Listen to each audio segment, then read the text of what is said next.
Today we are going to paint farmland. Very hot, bright, sunlit, and I'm excited.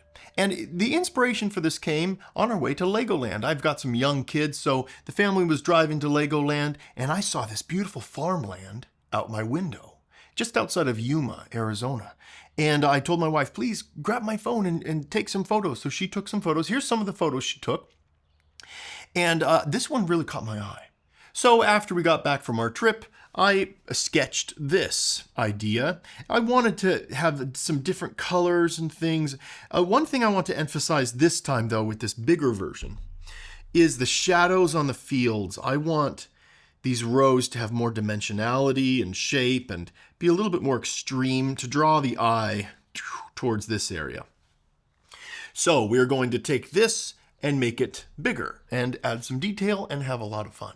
And I'm going to put this here as a reference to look at for basic shape. The aspect ratio is different though, so we're going to have to sort of improvise. All right, I'm going to put on a glove. The first thing we're going to do is cover this entire canvas with a thin coat of burnt sienna.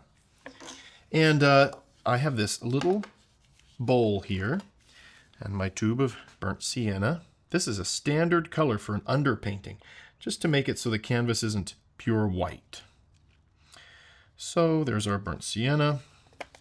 I'm going to add paint thinner now, just with this brush here into the bowl, so I can dip it in.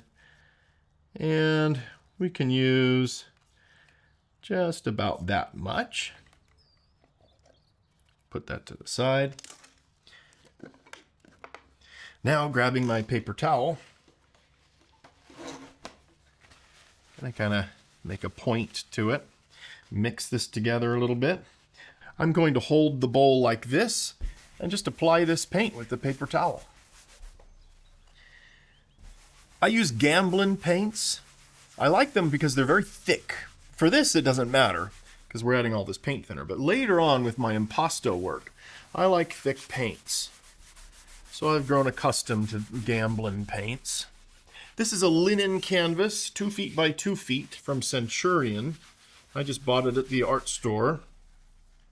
It's a fine linen canvas. I like that texture. It's minimal work for me. I don't have to apply ground or anything. And the canvas is just smooth. And I've really grown accustomed to the way the paint is absorbed into this. Also, doing this underpainting, it does create a more porous surface. So paint going on top of this can sort of sink into it and I can add more layers. And that is important for me because this painting is going to be finished today. This is painting therapy for me. That's why this channel is called Painting Therapy. And it's my painting therapy, intended for me, where I can talk about whatever I want and go over my emotions and what I'm thinking about as I paint. And for you, this could be an experience where you can see how an artist thinks and formulates their ideas, because I'm trying to be as honest as possible and as real as possible, thinking about what I want to think about. So I am not your art teacher. I'm not trying to prioritize learning painting with this show. What I really care about is that artistic spirit, the thing that makes us very excited to be creative, and where great works of art can come out of. A feeling of childlike wonder and excitement and enthusiasm for life. And I think from that place, great art can emerge. All right, we have covered the entire canvas. See that? That is a very beautiful, warm color. It's deeper, and it'll show through here and there, giving a very deep warmth to the painting. Okay, now we're gonna have some fun. I'm gonna move that to there. Grabbing a pretty small filbert brush, very, very small, pretty used. I'm going to add more burnt sienna to this bowl. Okay. And some paint thinner again. Now we don't need too much. This is for a sketch. So we're going to take this and bring it to a corner of the bowl. We'll bring it up here so you can see it. There. we want to mix this together and create something like thick ink. We don't want it to run too much or be too thick. All right, let's come up here. All right, it doesn't have to be perfectly straight, but something like this, coming along here, right along from there to just about here, all the way to the end. Okay, that'll be a good kind of horizon. Now let's lay in our basic mountains. We've got one up here. Let's give some interesting sort of peaks and things. Think about each little part. Let's have it come down like that and like that. And then one in the distance here. Let's have it start here, go up. You can have a little valley there. Oh, another peak. And it can go down. I really want this one to feel so far away, kind of like the photo, just very distant. All right, let's put in our basic trees here. We've got a guy here. We can kind of lay him in just sort of pretty dark. I want these trees to be dark. Something like that.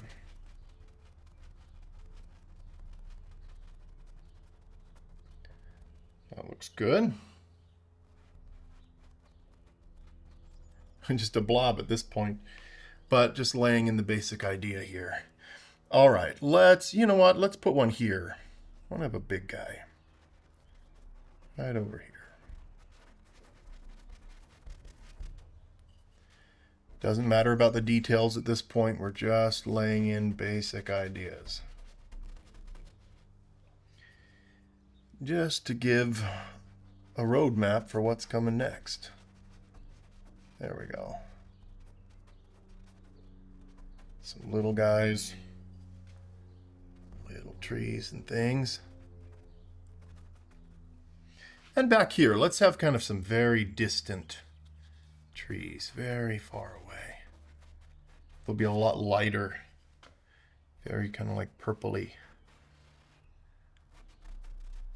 Just little things, so it doesn't look too bare back there. All right, now we can have some more lines, like there's some more fields and things.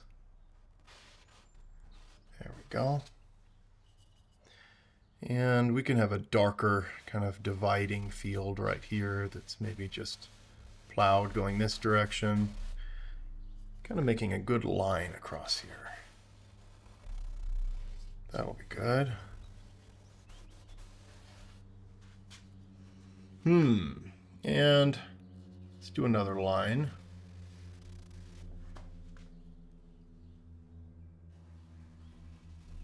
There we go.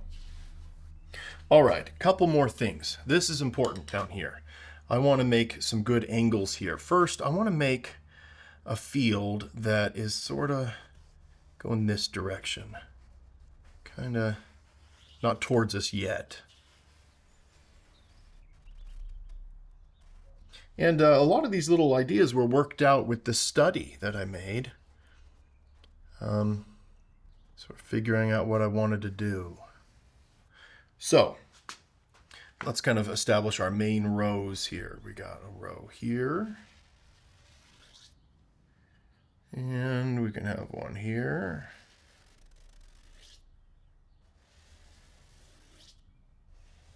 I want that to be a little bit bigger. I want it to come down like this. There we go.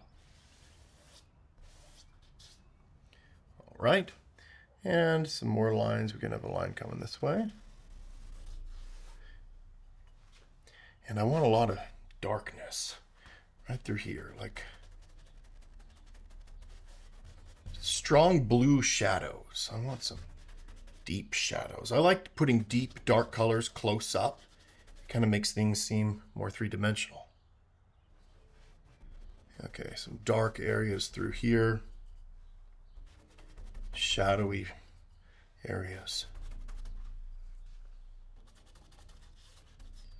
All right, and let's have another row right here. And I want to have some water between these rows, like blue.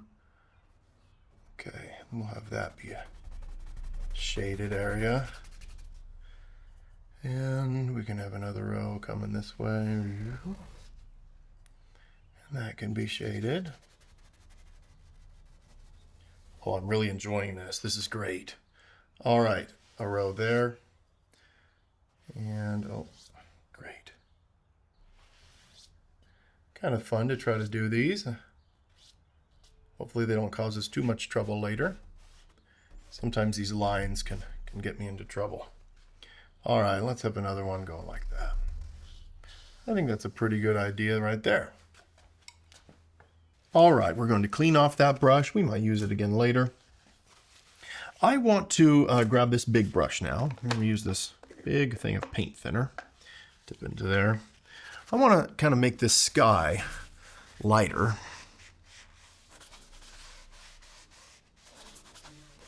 Now, one of the reasons why I'm doing this is I want this sky to be very brilliant, and I actually want this underpainting to not show through as much as it is. So we can sort of vary the strength of our underpainting for what's coming later. Make these colors even more brilliant and vibrant, hot in the sky. And we're sort of laying in basic values here. It's lighter in the sky. Look at that. Just goes on, and you wipe it off, and it's totally different. Very quick way, very fun way to kind of come up with ideas too. All right, this mountain, there's quite a bit of paint on my sketch, so I'm gonna wipe it down. There we go. Same with this one, just taking away any extra paint we don't need. Excellent. And these trees, kind of do the same, take away any extra pigment.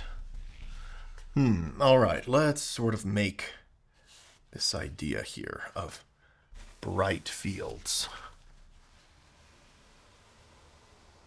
Look at that. Something like this with just some bright yellow fields coming across. I like this idea of bright, dark, light, and dark. So I want to have like a dark field here, light yellow one, and green field coming this way. And then we want some water in this trench coming right towards us. I wanted something like that to be more prominent here. There we go. So water there, a little bit of water right here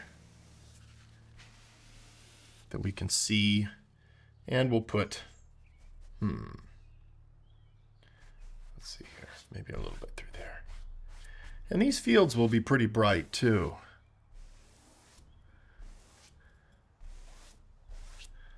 That's great. Starting to think about shape and what this will look like, what's going on.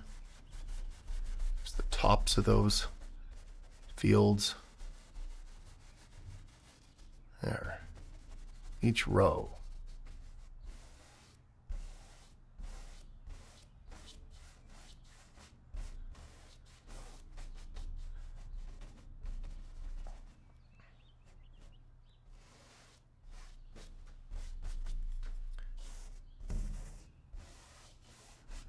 Very dark and very bright. And bright through here.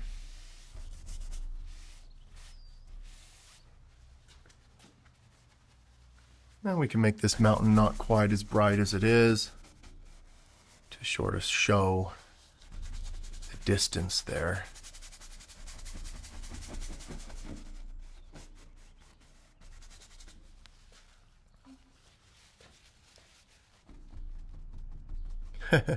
It's fun to just make each step, fun. Try to have fun with each one, enjoy it. Each step is just playtime. And your process, each step should be fun for you. I think if you're using painting to be therapeutic for yourself, even if you're making money off of it too, That's beyond the point.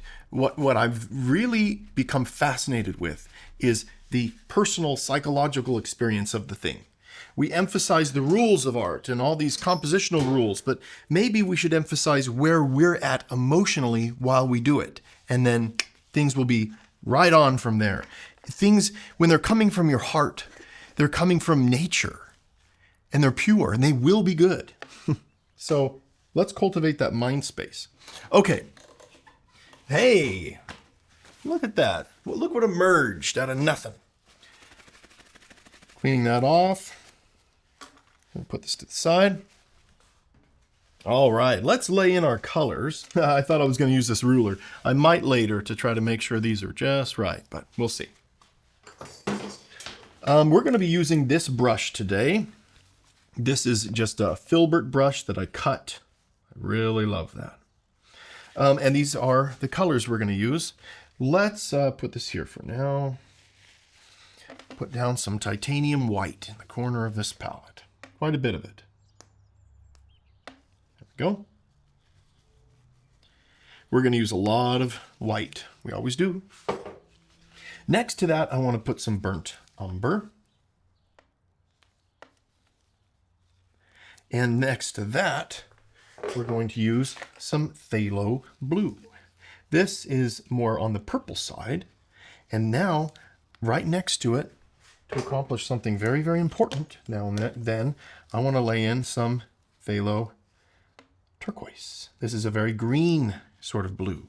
And these will be able to push colors right and left. Now, I've got this purple I'm just going to throw down. I love my dioxazine purple. It's a deep, deep purple. Some yellow ochre.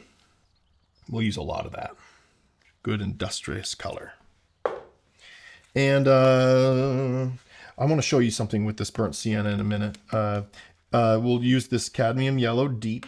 This is going to be very, very important. We'll use a lot of that. And this green. We're going to use a lot of this permanent green light. A lot of it. Look at that. Bright green to get these vibrant fields. It's important for me. Okay, I need to show you something with this burnt sienna, which I do want to use, and I like burnt sienna, but this particular tube, no matter what I've done, and I've listened to a lot of good advice online to store the tubes correctly, this one is just out of control bad. So what I'm going to do is grab a paper towel and show you how to handle this.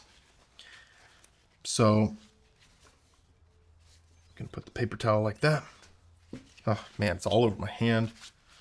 And we're going to put the paint on it. Look at this. A lot of oil comes out. It's not very good. I'm going to put a lot down. Now, we're going to let this paper towel soak it up. Soaks up all the extra oil just automatically. And I'm going to, I know this is going to look gross, but I'm going to kind of squish it. There. Beautiful, deep red. Now it's drier. So now I can take my knife here, and now I have a good, clean, dry paint. Without all that extra oil, because this consistency I get used to as an artist, and I need my paints to be consistent. Again, I want to do everything with this little brush. I'm going to avoid using a palette knife. Let's grab this white. We're going to put it right here. And you know what? Some turquoise. Just a little bit of that. Mix those together. I want a bright desert sky. Some of this blue. And a lot more white. And we're going to put a lot of paint in this sky. It's going to be a very vibrant, bright sky. Oh, that's great. That's feeling very natural. Okay, coming up here. And we are going to paint this entire sky with this one little brush.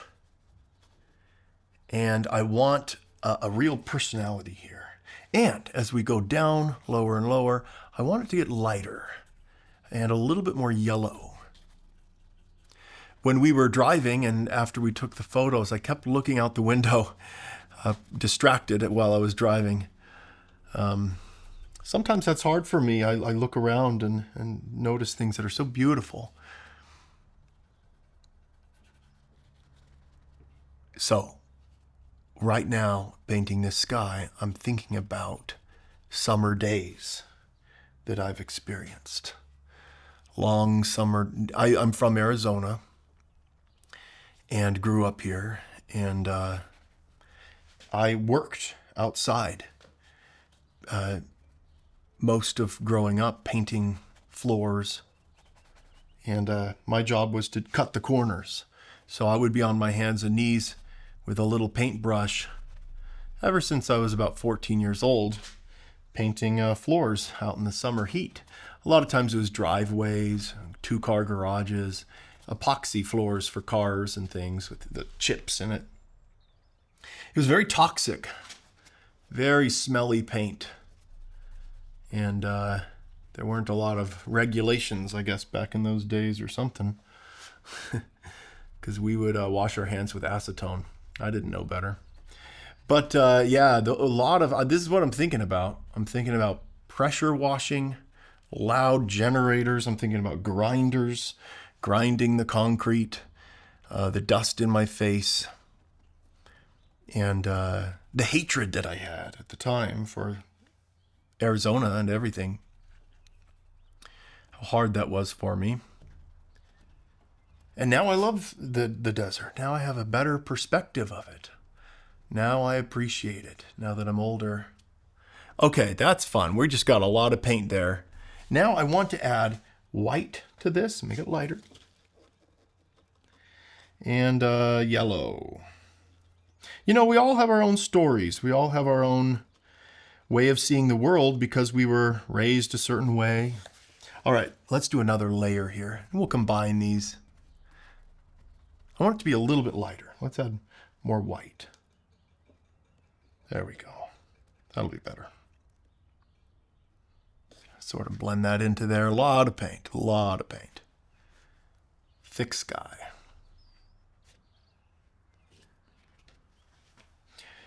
So yeah, thinking about my summer days and my childhood.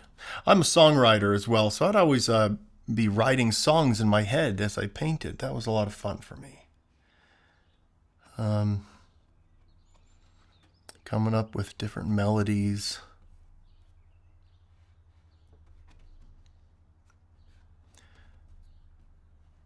I really associate a lot of different places with music or music I've heard in that area or thought about. It's been interesting. It's interesting being older now and driving sometimes past areas or homes that I painted the floors, or, you know, it's interesting to see how much my life has changed, but sometimes the world around me doesn't look even that different. We have an internal world that we need to pay attention to. I think it's ignored. We're told not to think about it. There's this internal, deep self that we need to cultivate, especially as an artist.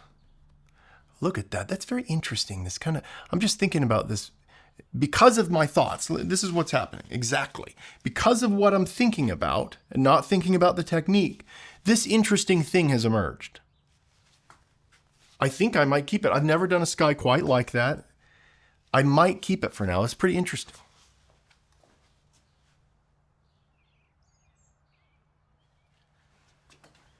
I'm just going to keep it just the way it is. All right, next we're going to do this mountain. So I want very purpley, kind of deeper. We can use the same pile. Let's add some blue and some purple. Quite a bit of purple. Ooh, and some blue and some of this turquoise and a lot of white. Bring that up. And some yellow ochre. This will tone it down, pull it the other way. Some more of that. Nice. Kind of more white. Very good, very good. All right, let's come up here. And we'll basically just use this one color, and I want to really make this thick. Just a very, very, very lot of paint back here. There we go. So yeah, my kind of message out there is we can enjoy painting, and while we paint, we can focus on our internal world, what's happening inside of us. Trust our hand and trust nature. And we will create real art that people can appreciate. And art comes out of that place. That is what I'm saying. And I'm sticking with it. I know this. It's just so obvious to me that we are nature. And as we paint landscapes and appreciate nature, we are doing something that's uniquely human. And I'm not only thinking about the landscape, I'm thinking about my memories and the effects it's had on me. Because I've really learned through the years that, yeah, I can't deny my perspective. I need to embrace it and say, this is the way I see things. I see it this way. And that's what an artist is doing. They're not following convention. They're not trying to say, look, I made a painting that looks like a professional painting. They're trying to say, look, I made a painting, and when I did it, I was so honest and real, and I was thinking about something very important to me.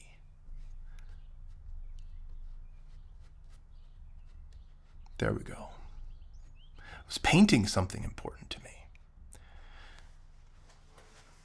All right, this next mountain, let's have some fun here. I want to make it a little bit darker. And I want to kind of have two tones. It needs to be coming towards us a little bit more. So let's mix up, let's use this pile here. And we'll make it darker. We'll add some more blue. We'll add some burnt umber. Ooh, we'll add some purple. It's looking a little bit darker. A little bit more purple, a little bit more blue. I like it. All right, let's come up here. Big, confident strokes. We want to just sort of lay in each little area, just with one color though, because it's so far away here, but we'll put on just a few areas of a different color here and there.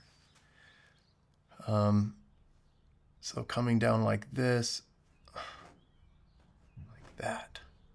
I'm just using the side of this brush like a stick, not even caring about my tools. And I'm doing that as an artist here to say, hey, these brushes, these don't matter to me. What matters is my mental space, what I'm thinking about right now. And that can upset a lot of people. They say, no, an artist is supposed to have tremendous skill at painting something photorealistic. But I say that's an archaic idea. I think that's a wonderful pursuit if someone wants to do that. But we have cameras now. And painting is sort of unnecessary. But what does it give us? I think uniquely, it gives us an opportunity to see into an artist's mind, because we can see how fast they put those strokes down. When I look at Van Gogh's work, I appreciate it deeply because I see his urgency. And it's another form of communication that I starve for. I'm hungry for that. And when I see it, it's something that you can't put into words. I like to use the word divine. It's something that's divine. And I don't mean that in a religious sense. I mean that in a sense of awe and wonder, something that we don't understand yet as humans. We think we have it all figured out with science and stuff, but no. There's a lot we don't understand. And I think that art can help us explore those very real things. All right, some more of these lines, marks. I like these. Ooh, I'm just thinking here. If I just do these kind of half marks, we can show some of that orange underneath. Ooh, that's fun. Makes it look like it's coming closer to us. Some of that warmth is expressing itself, but it also looks natural. I'm going to step back and sort of think about what we've done. Okay, I want some more blue mixed.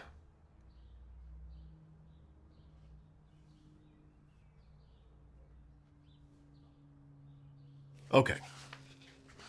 White, burnt umber, blue, and purple. Once you've mixed up a color, it's not hard to mix it up again. It's easy. That's the easy part.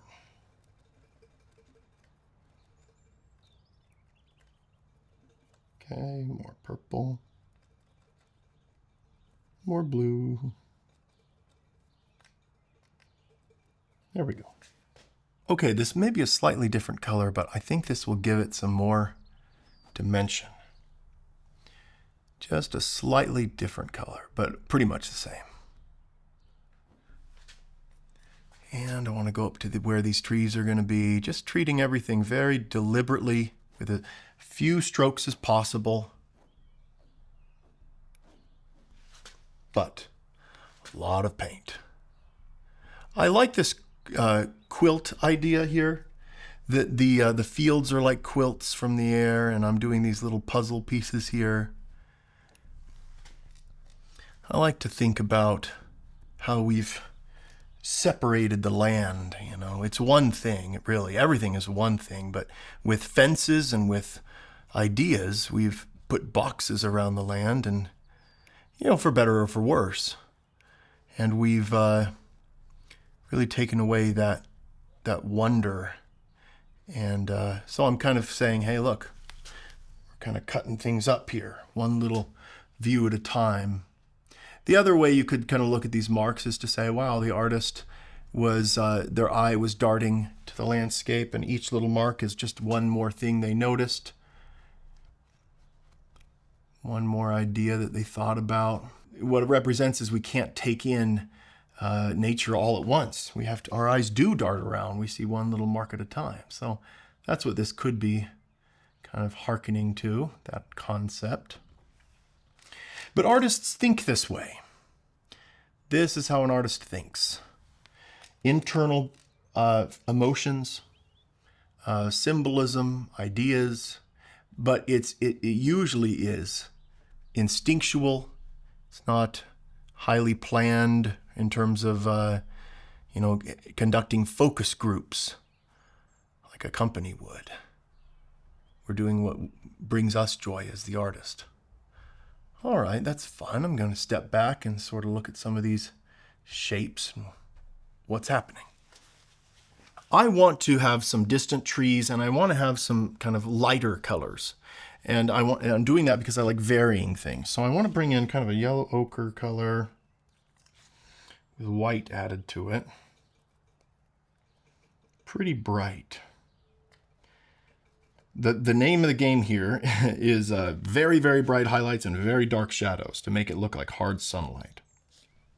All right, taking this, a lot of paint, we are going to sort of add a layer here. Just an easy, quick layer. There. And then one right here, coming between these two trees. There. Quick, decisive lines, marks. That's what this is all about. We're being decisive, we're being quick.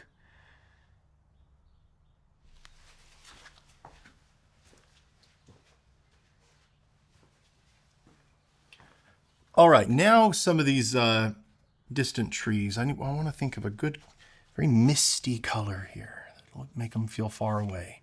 So let's grab a burnt umber here, a little bit of this. There we go, a little bit of this turquoise. And yellow ochre. And some purple.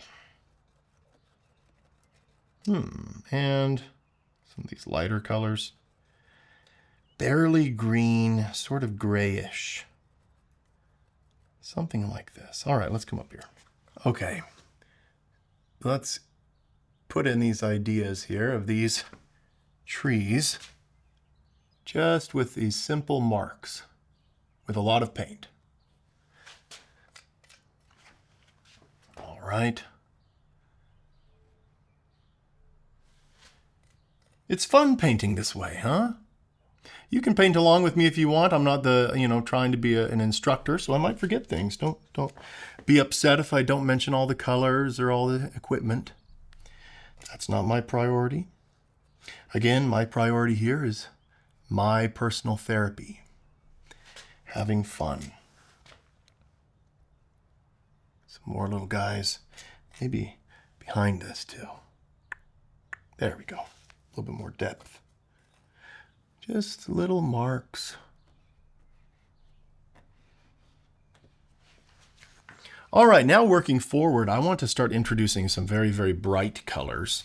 Let's first, though, put in just a line here with this gray.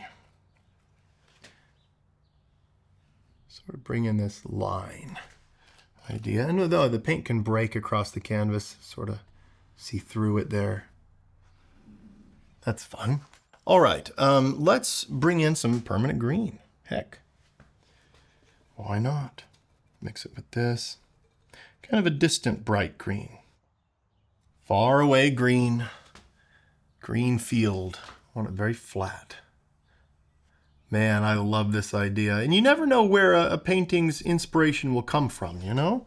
Just driving down the road, just by luck, kind of see something and go, wow, I want to paint that. And you get excited about it. And when we're truly excited about something, art will emerge. If we're approaching it with an originality. And how do we do that? By knowing what we want. And how do we do that? By not exactly giving in and just doing what everyone else tells us. We have our own little opinions, don't we? All right, let's lay in some very, very dark tones. Darker than these darker trees, but not too dark. So we can start with this pile here, some burnt umber, some blue. Let's do a lot of it. Some blue. And let's add some yellow ochre to that. Bring it up.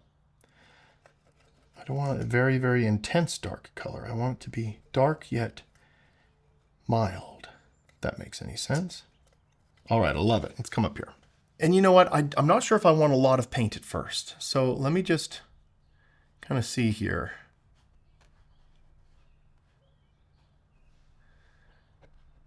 Just thinking, maybe we don't need too much paint. Just little marks. Like that. I want it thicker though, here and there. A little bit. And at the base here, let's do quite a few little marks like this.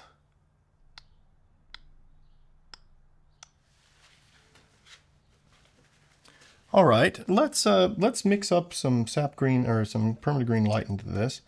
Lighten it up, some yellow ochre, just a lighter green now. Then we'll do our highlight on the tree. Okay, just playing here a little bit more where we think the sun would shine. Along the tops of these. The sun is right over us, so I don't want to put any of these colors down here. I want them up on the tops where the sun could hit. To really show that the sun is like right above us. That's a feeling that's important to communicate here.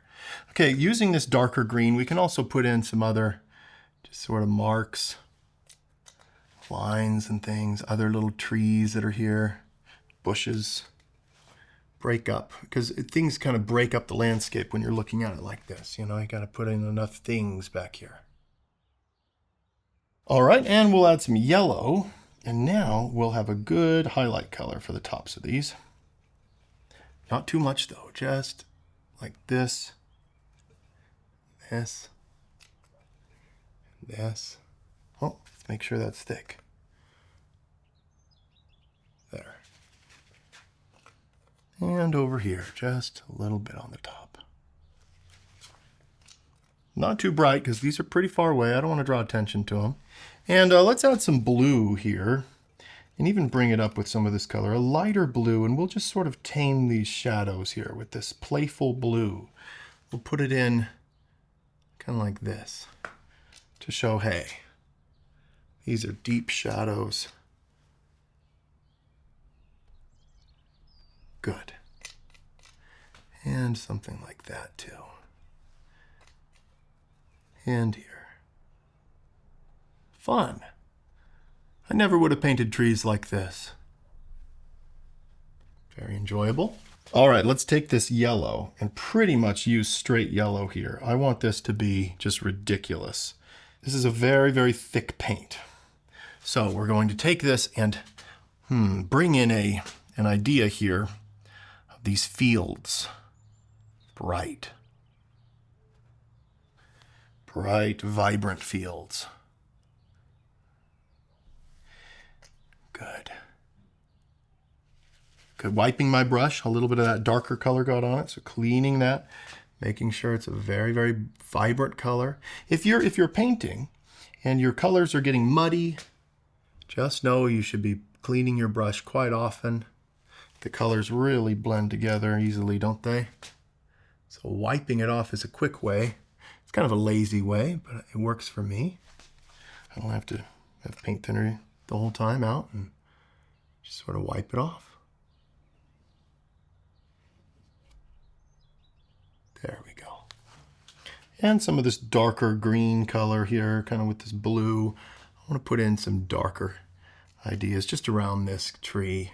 Let's grab our burnt sienna and we'll add some burnt umber to it. Burnt umber and burnt sienna. And a little bit of blue. And I want to add a little bit of yellow ochre.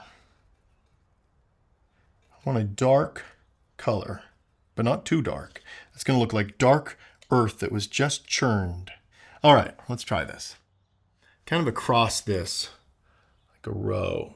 This brushwork is really working here for this subject matter. These patchwork ideas.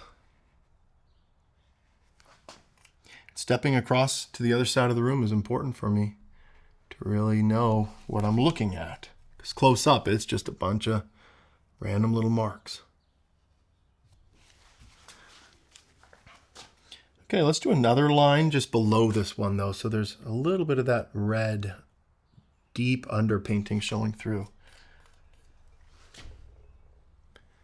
Kind of like the sunlight is hitting part of this field, a raised section, and we're using the underpainting to do that job for us. That's a little comment that we're making here.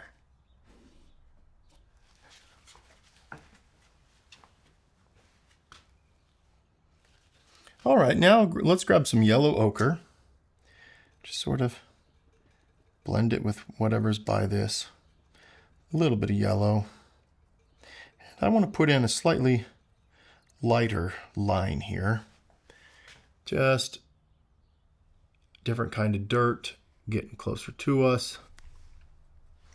Like that. This is fun, right? Painting should make you happy. It should be your playtime. It should be something that you do where you don't have to think. You can be yourself fully and just immerse yourself into the moment. That's why I love it so much. And part of that for me is to have these cameras. I really enjoy that too. I love talking and painting.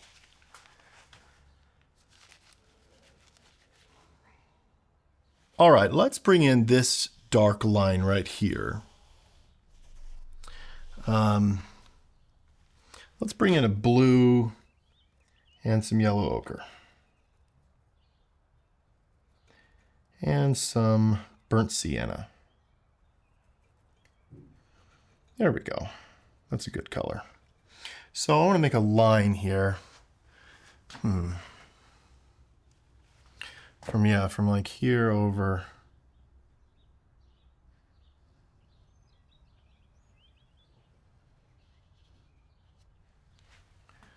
Great. Hey, let's keep using this color.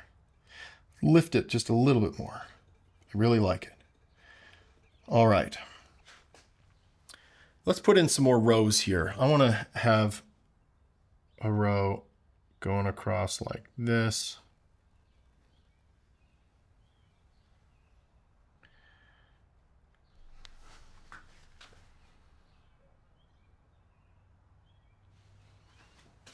Sort of to here.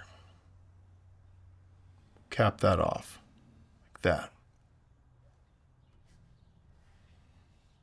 Okay. Using this dark color to sort of put in these lines, we're going to put in other lines now. You know what? I'm going to use my my trusty ruler. I really want these lines to be correct here, so I'm going to just put in just a few anchoring lines to help us out. Here we go. I can do horizontal lines, but these I want to try to get straight. There we go.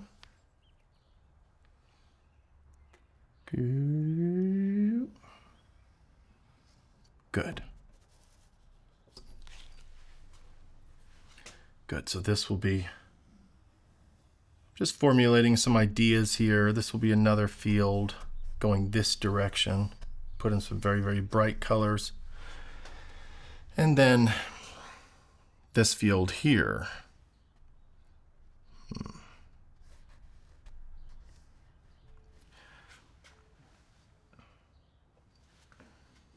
We'll have more rows. So let's put in our deep color here.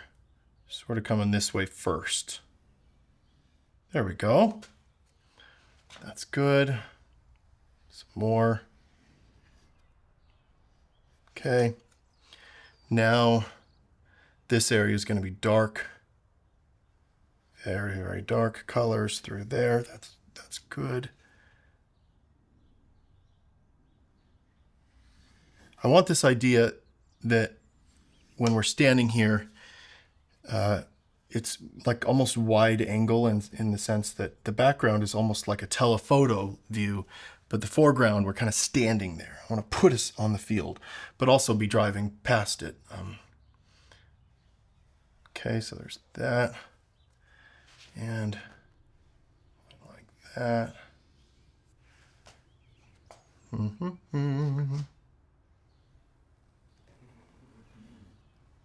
This can all be dark through here.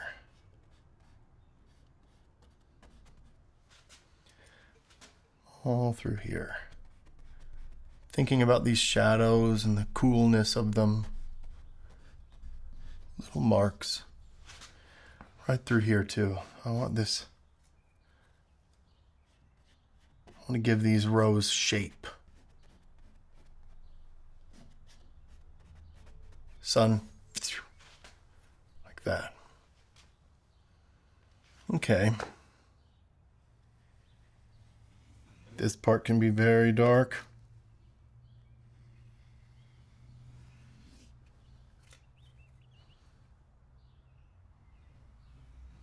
Good.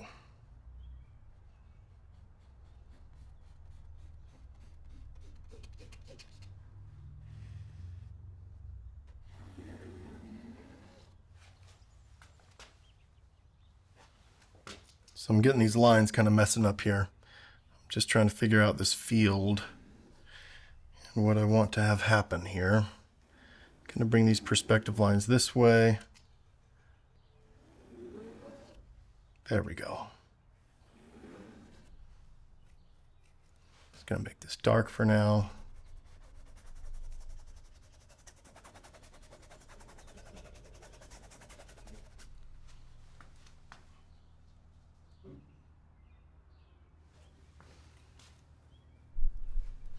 Very good. Very, very good.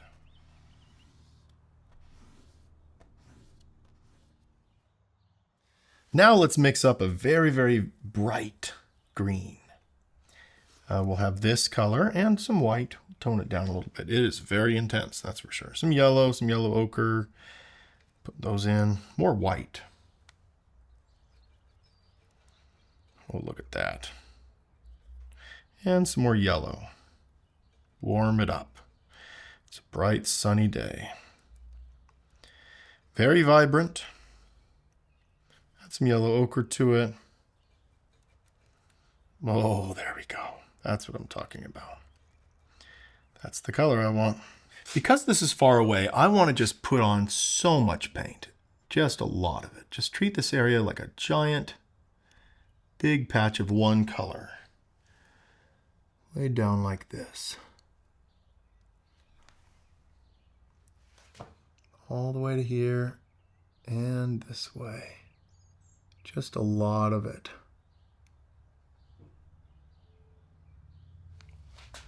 Thick green paint. Oh, and it's like butter going on. I just love this. It's so satisfying. I love this three-dimensionality. Little patches of color. Every painting, I think, in real life at least, it doesn't always come across in prints, but in real life, a good painting should feel like it's got a little personality of some kind.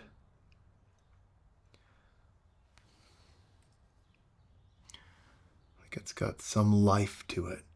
If you breathe life into something, people have a hard time throwing it away. But lifeless paintings, they could... Either a painting isn't appreciated by the owner or nobody cared about it. It's sad sometimes to think about the forgotten paintings. Oh man, that's fun. Let's do another one right here. We'll make it a little bit more yellow though. Just more of that. Ooh, thick paint. Going sideways, I think. Sort of bring this down to there. There we go. A lot of it. Oh, that is so satisfying to watch or to do. There. Going across. And these rows are kind of coming out a little bit because of my brush. Even though it's one color. There's these rows because of the little bristles.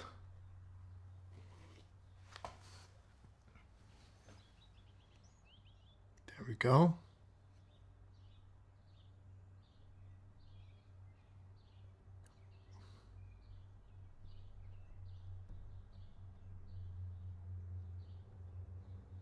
Wonderful. For this field here, let's go to our good trusty friend, yellow ochre. We'll just put a bunch right here, mix it up. Yellow ochre is a good color. Let's just lay it in here.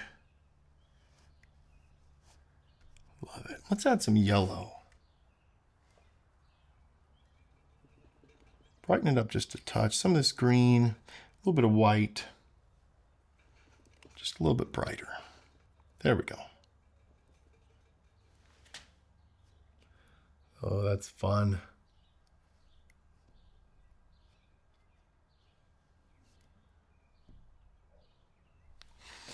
Well, we've been doing this show for a while now, Painting Therapy. And I'm always excited to see your original artwork. So if you've done any new paintings, send them my way. I love hearing that, man, you've inspired me to paint, people say. You've told me that I can be an artist and I've tried it. That's so exciting. Some of us are scared to put ourselves out there and to create. Because to do it, when you finish a painting, you're almost saying, I think this is a good painting. Someone will look at it and say, oh, you think that's good? Yeah. So we're really putting our taste out there. And that is a barrier that most people won't cross. They're too private for that. They're way too, no. Something happened when they were a kid where someone made fun of one of their drawings and psh, they were done. No more creativity for me because I'm afraid. It happens to many of us. So what we need to do is continue to create and to stick with our, just say, no, it is good. I do like it. I really enjoyed doing it. And okay, yeah, I could improve here and here and here, but that's not what art's about. It's about you enjoying your life and doing what you want to do. But yes, you do have to be brave to be an artist. Because you are saying, I think this is good. Good enough to put out. That's hard. So down here, I want to play with some ideas. It might not work out, but I have this idea of blue, just sort of patterns. So this is something to be underneath the green leaves. I want these fields to be very bright, but I want this deep blue underneath it, but I don't want it too thick because we're going to see through this area, but I want it to be kind of this dry blue with this sort of pattern. Just like that. That's exactly what I want to do. See, these things come to you when you are not thinking. And I don't step back and think, okay, what am I going to do now? I don't think, I just look. And then I come up with something that I'm doing, and then I come up with a reason why I'm doing it. And the reason might not even be right. I don't know why I'm doing it most of the time. I don't know why I'm making the decisions I make. Isn't that great to let yourself go as an artist and say, I don't even know why I did this, but I did it, so there you go. We don't always need a reason. Our work doesn't always have to fit in or be like others.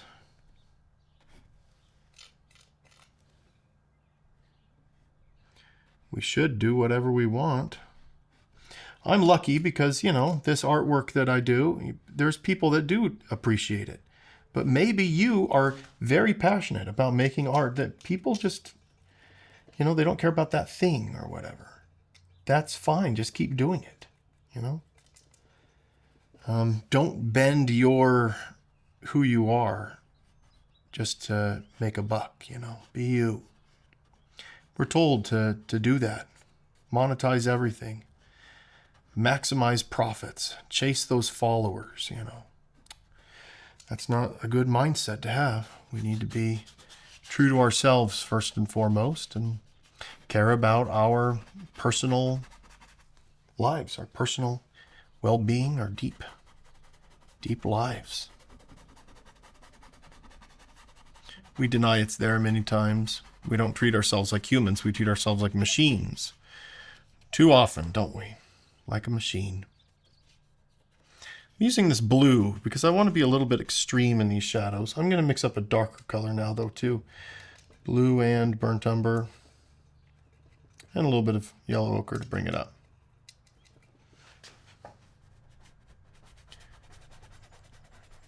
Oh, good.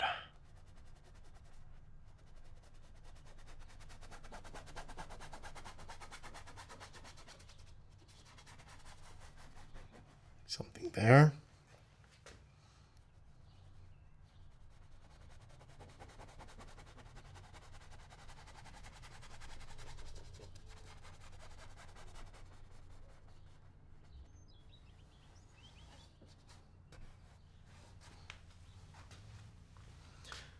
Just putting in different ideas here. This dark color, and I want this kind of dark texture to show through, and I want it to have this kind of feel, being rushed. But I do want these lines to be somewhat of a perspective. I think I want it to feel like it's going downhill and then uphill a little bit.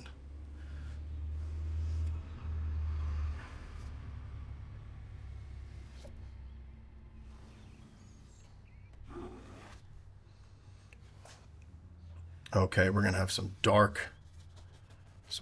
right through here, and then some water. I want this to be dark.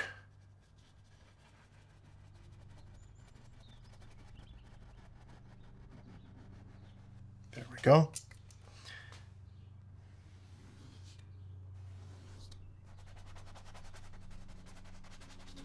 Gotta put in the dark parts first before we put in the light. That is very important.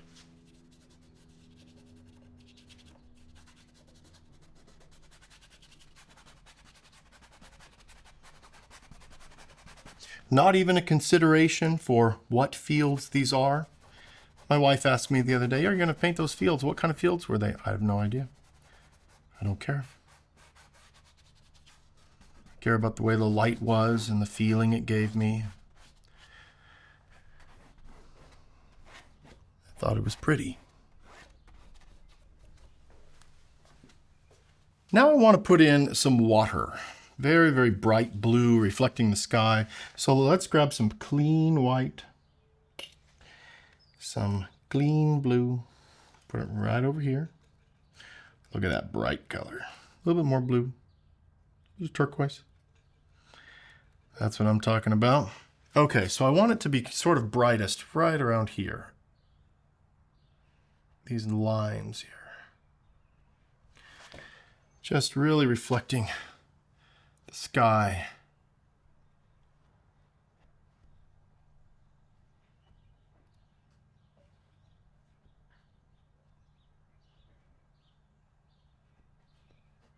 There we go. And we can put in this same color over here, here and there, not too much, but I just want a little bit of water over here. All right, and now we'll mix up a slightly darker color.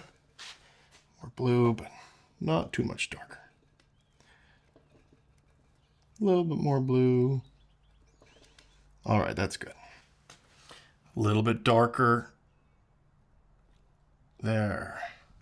I want this water to be thick coming towards us. A lot of it. There we go, all the way to the bottom.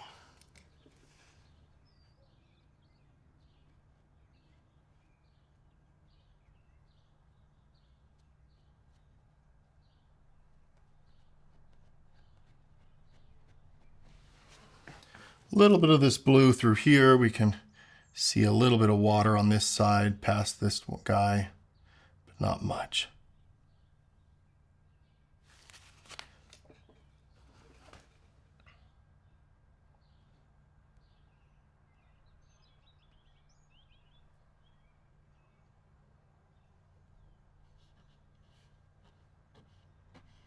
There.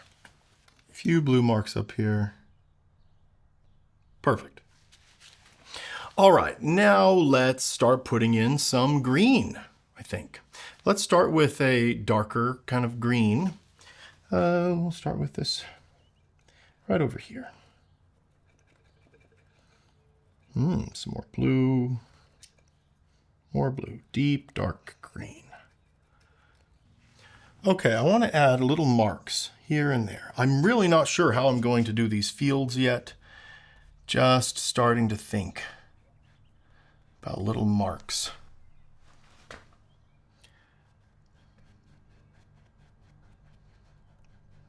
And this is a dark green. I intend to do much brighter greens on top of this. But starting with this green, we're getting a little bit brighter than that blue.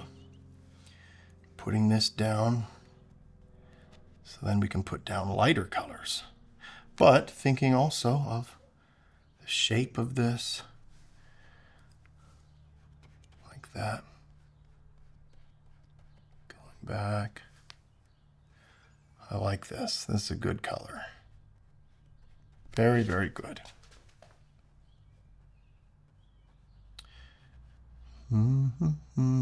I've been thinking about art lately, what it means. I always love those deep ideas, though. What it means to be an artist. And yeah, I have come to the conclusion that an artist doesn't need to create anything. I know that sounds weird. I want to take the art out of it completely and to say no. We've taken, maybe it's too aggressive, maybe it's taking it too far, but I want to say that as a statement. I'm going to put in some darker colors here, some darker blue shadows. That when we paint, the painting itself should not matter. Let's return to how we feel. And eventually, once we're a master, yes, the painting can matter. But as we're starting to paint, if we don't understand that art is approached from this place of openness and honesty and focus, and if we're thinking about the rules, we can't be doing that. We can't be really focusing on what we're doing. So we jump into art and we're teaching all these young students, hey, this rule and that rule, and it's just too much. We need to just be pure with our art at first. Maybe forever. Just approach it the way you want to. Let it be your thing. Let's not make it academic with this part. Dark.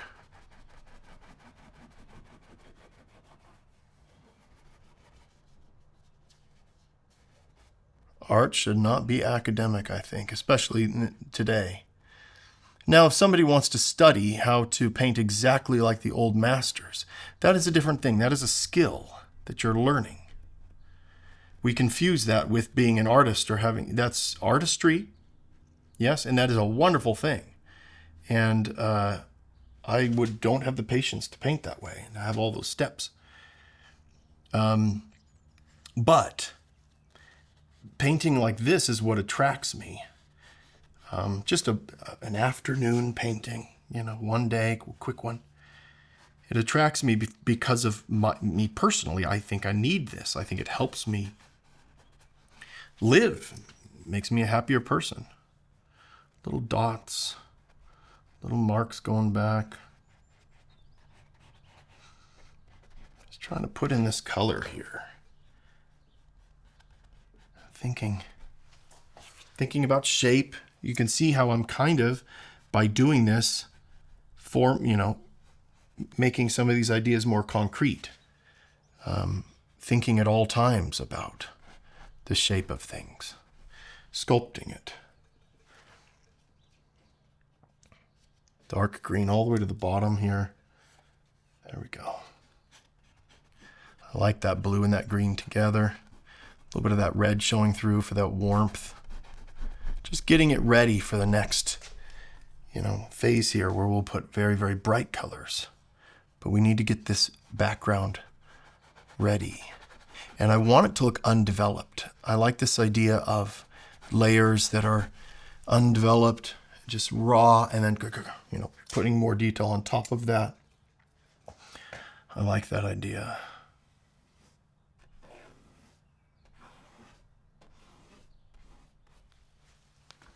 And some more of this dark green over here.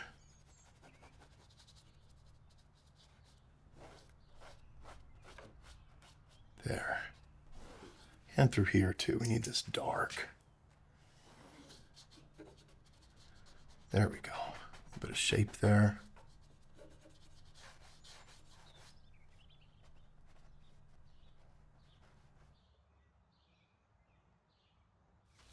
All right, I'm going to experiment here. I stepped back and really thought about how I want to do these little rows here. And, I did hear on the news recently, and I just put two and two together, that the temperatures are very, very hot in Arizona right now. And in Yuma, they're actually struggling right now to harvest all the lettuce that they've been growing because it's hotter than usual this time of year. So that's probably what this is. It's lettuce. All right, taking my knife here, and I normally don't use a knife.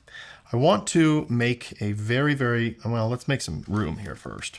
I'm going to take all these different colors and just put them to the side. Put this to the side. That to the side. See that? All that room we made. Wonderful. All right. This is good enough. Why don't we just start with this color? What the heck? Let's add some more. You know what? I need a lot of it. I just need a ton. So let's add some yellow ochre. Put those together.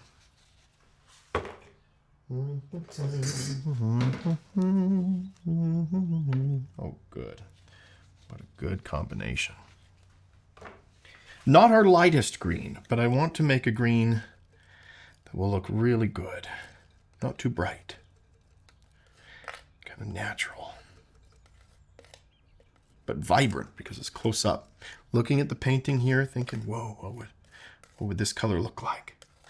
And I think that might be very good. So I want to try to take my palette knife here and just test, just see.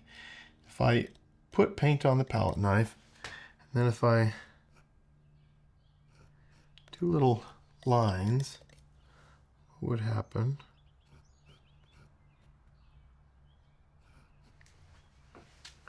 I'm considering, you're seeing me here, consider if I should use this palette knife or not. These little highlights, there's a lot of area to cover. But what I'm really thinking about here is texture and how we will change the texture because we're closer. And this palette knife is interesting to me, but I'm trying to decide on how to do it. What is the kind of modus operandi here?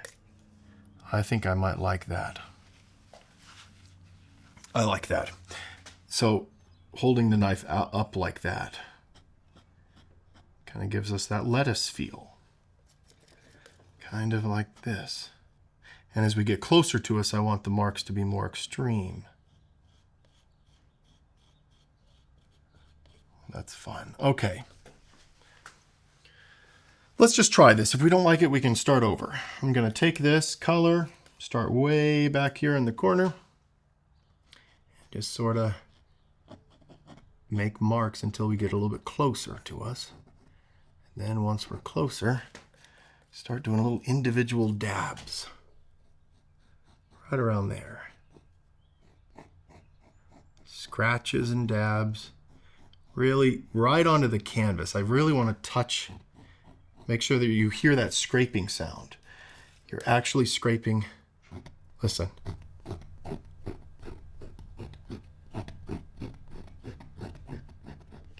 Let's keep doing this. This will be a lot of fun. Each little part. Lettuce. Put it down with the knife first. Just an area like this. And then little marks. A lot of paint on it. I want this texture idea.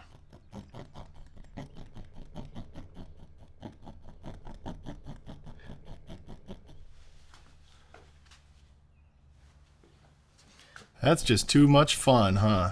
And different. And I hope that with your painting, if you are painting along, you come up with your own way of doing this. But this is a fun little way. Painting these rows. Right on the edge here. There. Love all these little marks. Making sure that they get smaller and smaller as we get back. Ooh, loving this. Here we go. Right up this edge here. I want a lot of paint through here. Right up to this edge. I never used my knife. This is the second time on the show I've used my knife to paint with. Putting down a lot of paint and scratching it.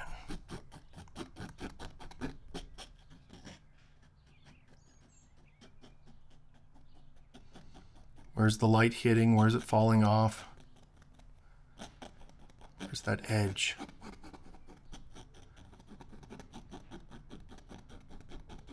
This is why I love painting so much. We can experiment with different textures. We can do things completely different from painting to painting. And experimenting is so enjoyable. Figuring it out, thinking, how am I going to do this? And if we think we already know how to paint with a very specific style, that is not there for us, and we can't enjoy that exploration. And so I've said before that, if you find your style as an artist, if you finally have found it, then that's the beginning of the end there. Because then you're not going to change anymore. You found your style. You're done. You're done exploring. You've grown up. You've decided that there aren't new crazy ways of painting. You're just going to do your way. Do the style for the rest of your life. Now, some people don't place a lot of emphasis on the style. They care more about the subject matter that they're painting. And so they really are just evolving and changing in terms of subject matter. But for me, I think the dab, like the physical, me putting the paint down, I want it to change from painting to painting. I want to come up with new ideas. I want to be discovering decades from now new little ideas. I hope that can be the case. Oh, that's great. Very, very fun. Just a lot of paint at first. Getting that shape.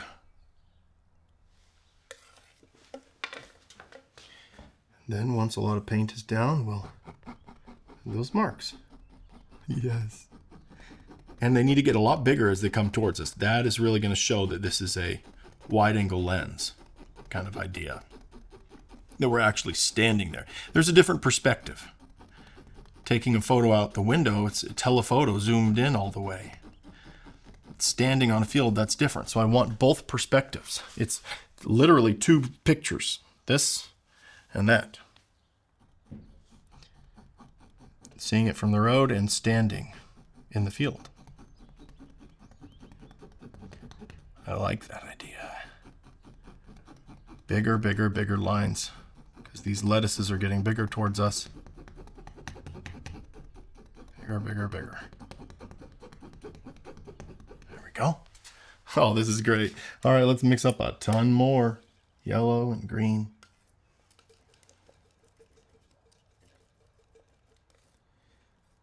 Yellow ochre.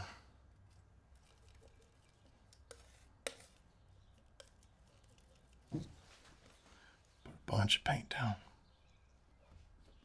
A little bit brighter. I'm going to add some burnt umber.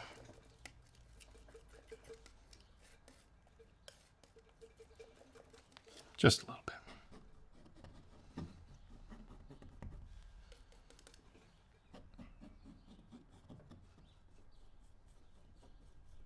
All the way to the edge here. I need this to be a lot of paint down here.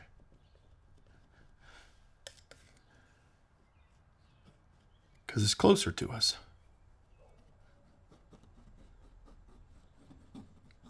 All right.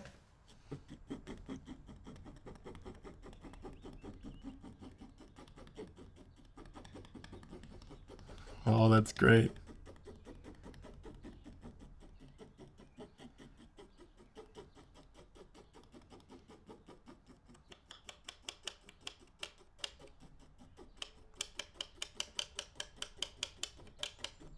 Lettuce. Just a bunch of lettuce. Bigger. There. Bring it up here and start this next row. We'll start up here, getting the top of this one, then working our way down. A lot of paint. Just kind of globbing it on at first up here, making the start of the row, and working our way down. Again, scraping that canvas for this texture. And this does require very thick paint for this particular texture.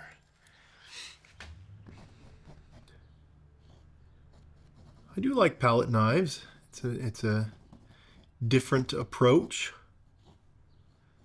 but I basically use my brush like a palette knife anyway. All right.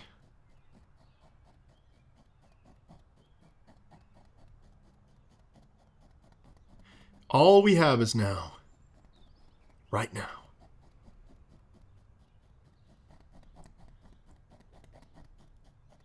And almost, and we forget. We think, oh, what's the answer? I've got all these problems. Usually it's, you're thinking too much. At least that's how it was with me. Thinking a little too much. Not just giving in.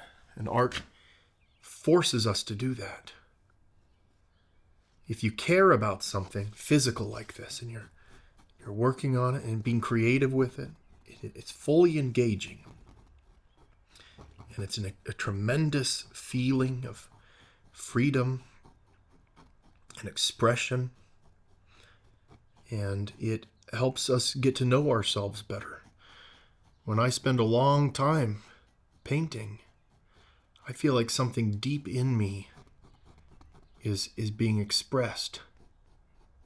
Something that can't be expressed with words. And that expression is what I'm after. That is my focus. That's what I care about. Every artist has their own interests and way of seeing the world and way of approaching things. They're all valid.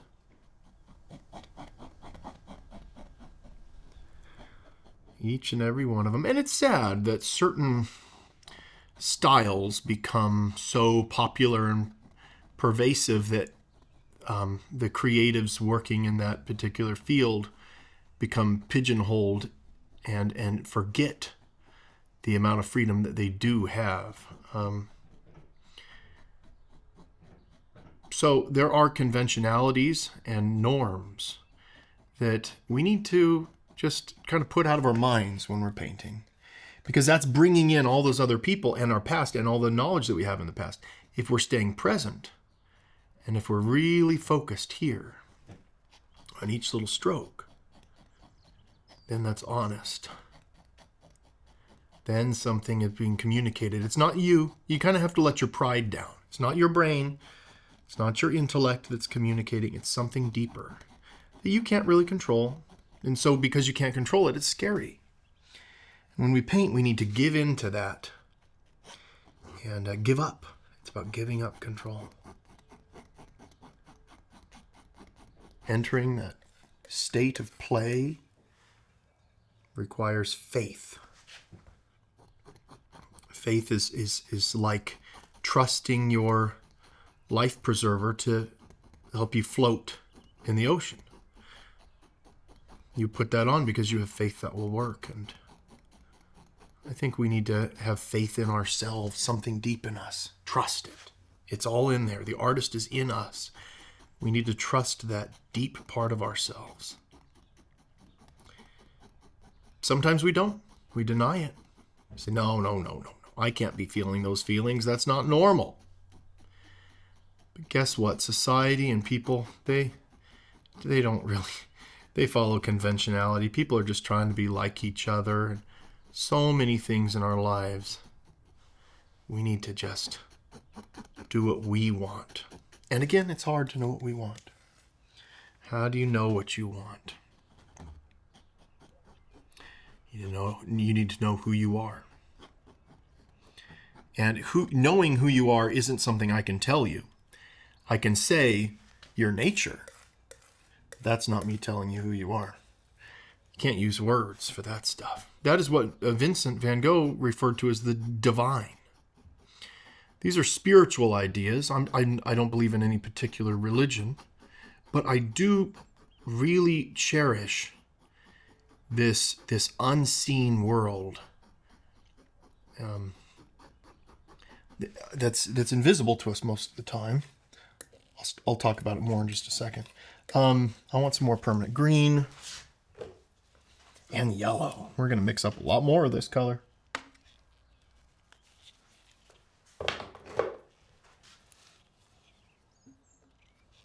An eternal nature to things. The divine is the importance of things, almost like that the way that those birds' wings fluttered will be recorded and celebrated in the greatest halls of eternity. Every little motion is divine. That's what I mean by it. That every single little thing that happens on our planet is eternal and divine. I know that sounds weird, but I'm trying to point to a feeling that I have more than anything else, using words that I know. But there's something under it all that's where art comes from. And if we're open to it, we can sort of receive those ideas. That's the way I see things. I think of our brain as something that can receive these creative ideas, something like that. I'm going to put a lot of paint in this area. I just want a lot. Put it on, not too hard though, just laying it on, just so it's there. All right, continue here. Look at that texture. That's so fun. Across the room, it looks very interesting.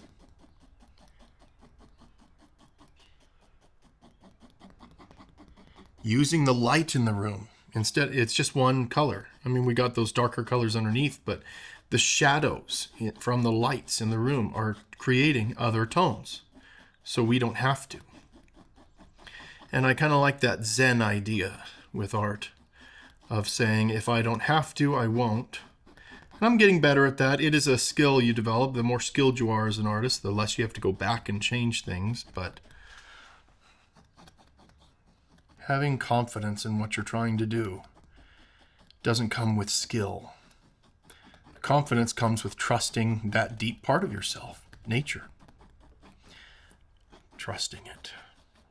And you trust it by doing it. It's not something you arrive to just sitting there. It's something you do. Life is something you do now.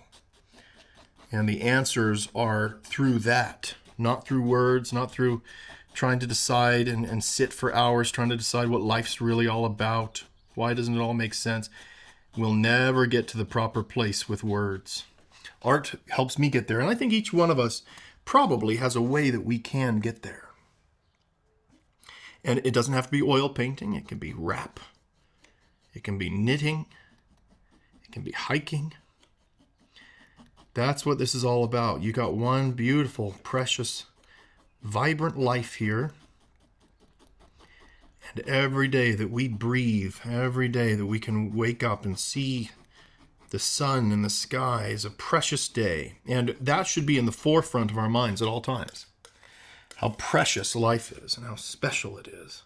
And then we can act from there and go about our business and live our lives with those thoughts always permeating in the background, never going away. The gratitude for it all, just like a fish ignores the water in the ocean. We need to have gratitude for life itself and who we are and the environment around us. Oh man, that is fun. I love these textures. Just playing more, coming closer up. I want these to be really a lot bigger. Or wild. There we go.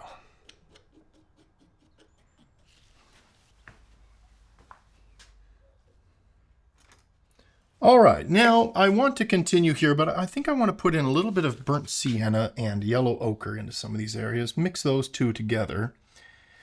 That's perfect. A little bit of yellow. Let's brighten it up a little bit. This is the sun hitting some of this moist dirt. All right, beautiful natural tone. Let's come up here and think, where's this dirt? We don't have to put it on too thick in the background there, but coming forward here, I just want to put in this dirt, this idea of it. There we go. I like that. And some on this side, right over here. Some more dirt. Oh, I want this to be a clean stroke. Mixes with colors. Just got to go back, redip it. Make it happen. Will it to be so. Make what you need to have happen by embracing what the paints are doing. Making it easy. All right. There. And some more of this color all the way through here. All the way up to this edge. Seeing that orange come through. Oh, very vibrant.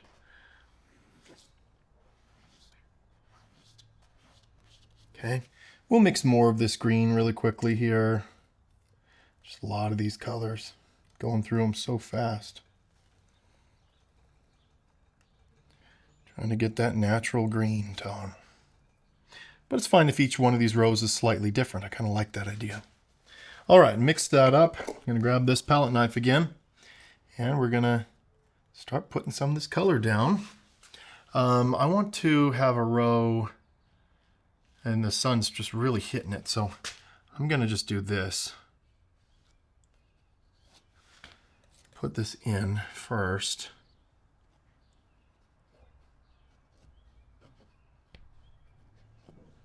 There. So yes, we forget the background. We forget what's making it all happen in the first place. It's in us, and it's happening. And we forget it. I do. I sure do.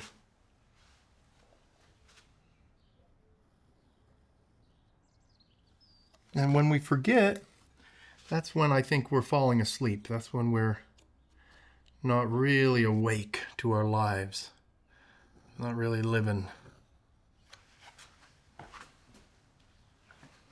Trying to get this perspective right here. I want this to come out this way a little bit more. There we go. But having fun with the perspective too.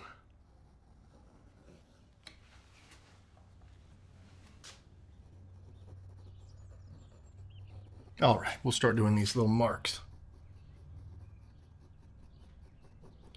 Wonderful.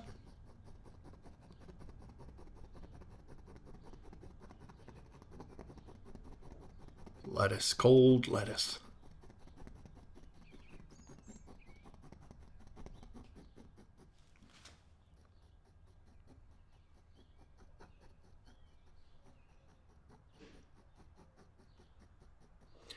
You know, it strikes me too. One idea here is that this is the unbound nature and conquered, you know. But we have imposed geometry onto it. Humans like to do that. We understand things that way. Predictability, the rows need to be straight, perfectly straight, absolutely straight for efficiency. And we have prioritized, I think, in our modern times, efficiencies and cost-saving things without, as a society, prioritizing our personal lives. What I mean by that is saying, is this new thing helping us to be ultimately happy? Like social media was not considered. We just jumped right into that. But it's had really good implications, but it's also been very difficult for people's mental health. And but sometimes, you know, we just, as a world, we just jump into something without really knowing what we're doing. And so, but if we always have at the center of it the human experience, what is it like on an individual level? What is it like for me right now? What do I feel like? Things just become so much easier. And we'll get more of this green and just continue here. Right back here, another row.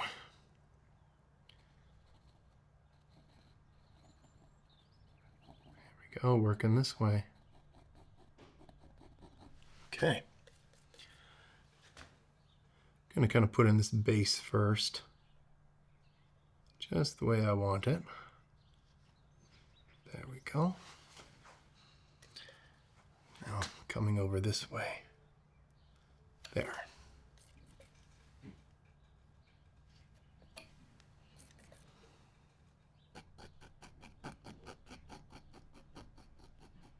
A lot of these little marks back here, bringing it towards us, like sculpture, each part.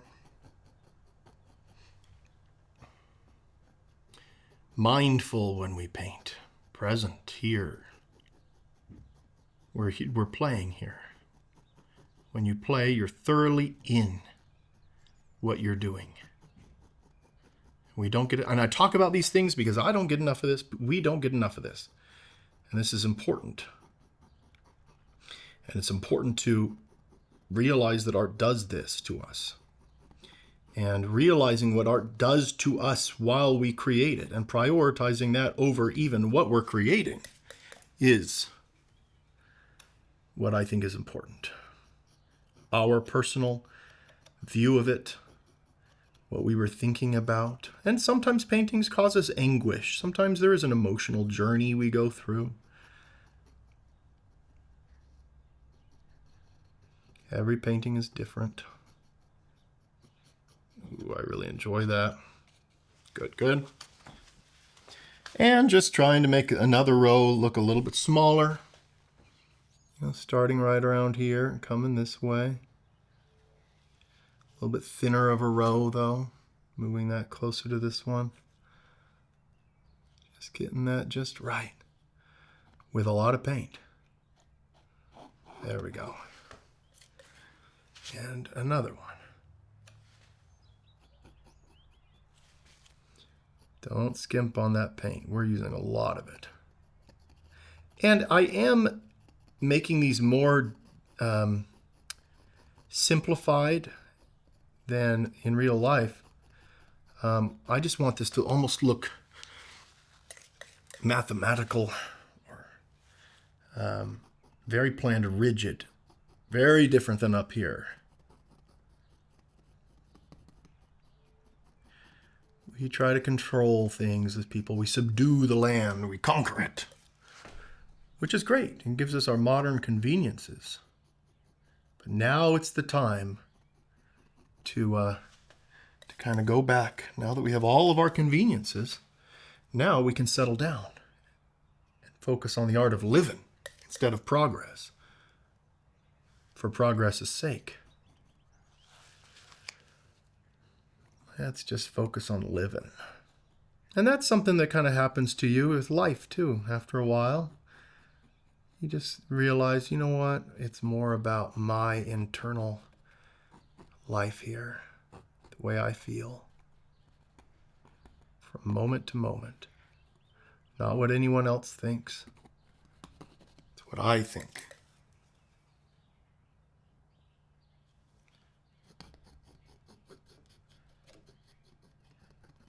Good, good. Bunch of little marks.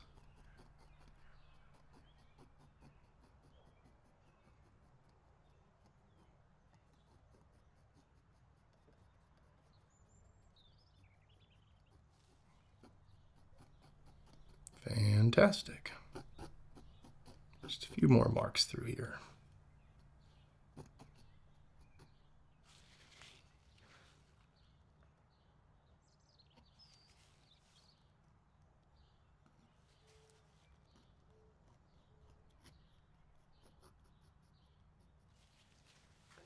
And continuing here with more of these rows going to the side here, I think what I'm going to do is just at this point, I'll have one more row barely with this, kind of you can see between these two, but after that it's just going to be just green for the very rest of it because they're so sideways by this point. Okay, a little bit more paint for this section. All right. We'll start making our little lettuce. Very small little taps.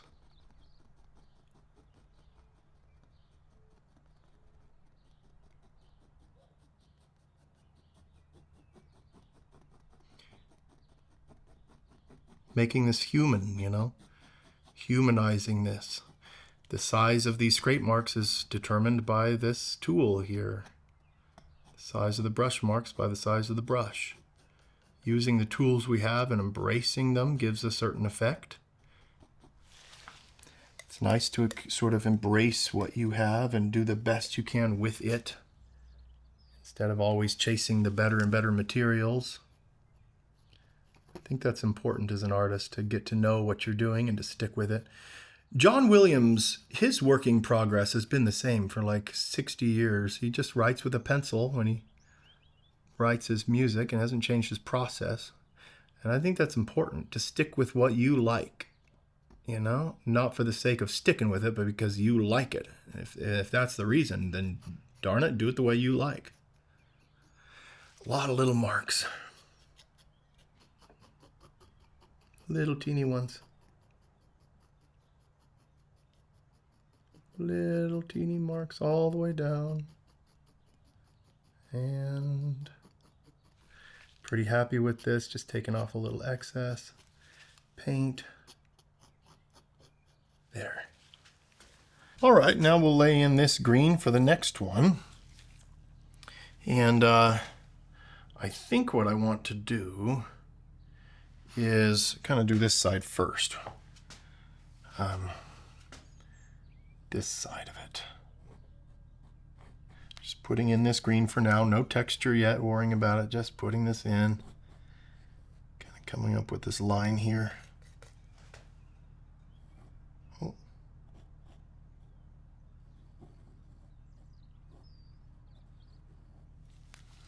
Okay.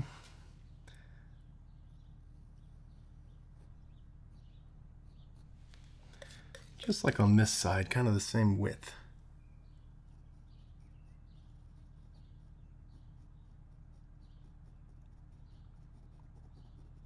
Okay.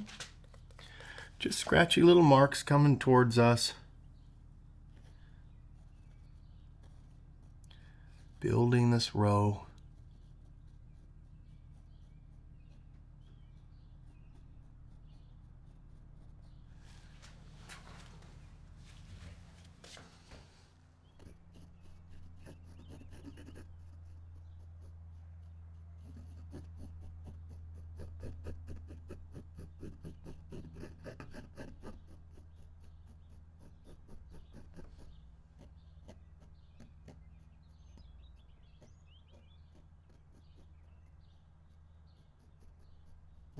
Oh, that's great.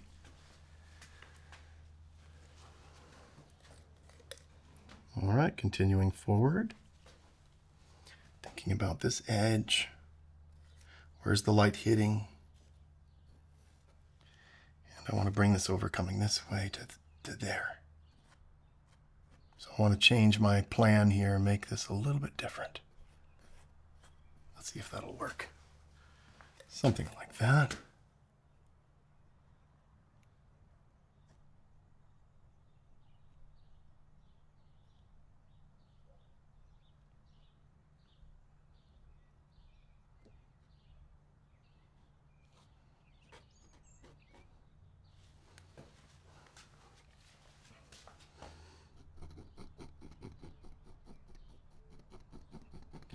All right, adding in all these little marks now.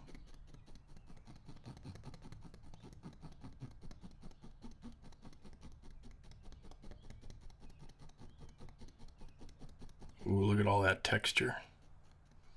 We can sort of, let's have the light catching a few things as it goes down towards us like this. Just showing like, okay. We can probably do that over here too, like little, check this out, little marks. Coming this way.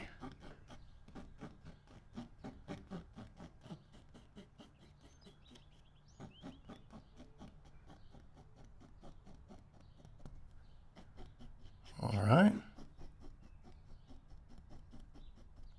Take some of that extra paint, put it here. Just kind of moving it around from spot to spot. Okay. Take some of that extra paint. Bring it where we can use it later. Okay.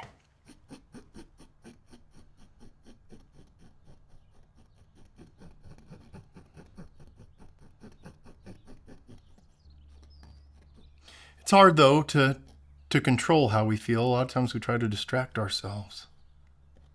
And it's precisely because we're trying to control how we feel. I do think that there can potentially be in our minds and in our attitudes and in our consciousness a way to experience pain or heartache or troubled times and to be okay with it, to not think it's the end of the world, to have a bigger perspective, not just me against this big giant timeless nature, but me as part of it, completely invited. Maybe I don't know exactly what I'm doing here, but I'm invited too, and I get to live on this planet. Same with the birds. It's interesting. People are, we live a lot longer, consume a lot more. Animals don't go with a bunch of tubes of oil paint. But we are human, and we can think and ask big questions. No animals can ask questions like that. No one ever has, at least, to humans. But we ask questions, don't we? Just trying to get this shape coming over this edge a little bit. But asking without words or speaking without words. Feeling, that's where it's all at for me. When we go into nature, it's talking to us. We just need to feel it. Everything has a personality. It's looking back at us and knows we're there. We need to try to get into that and feel that when we're in nature.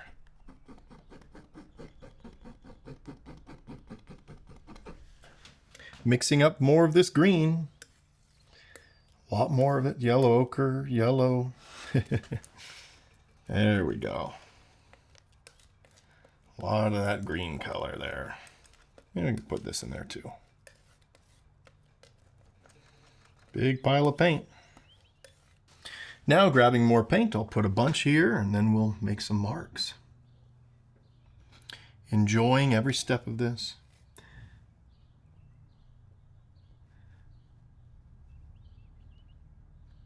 Oh, that texture is so delightful.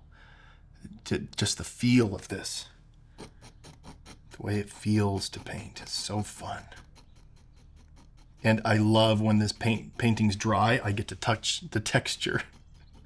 That's another way for me to really appreciate paintings. And I don't really get to usually touch paintings unless they're mine.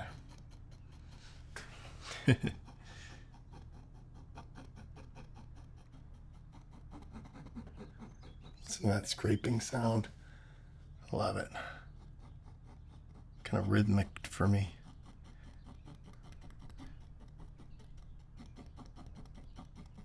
Fun to do these paintings that are kind of almost like, you know, I mean, you turn off your brain here completely. There's nothing to think about. Just make that texture. Yeah, coming up here, I want things to get a lot bigger.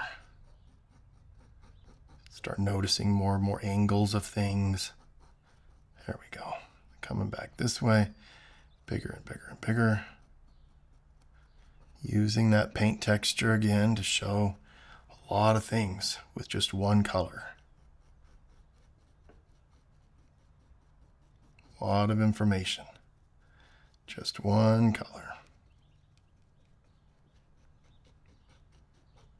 There.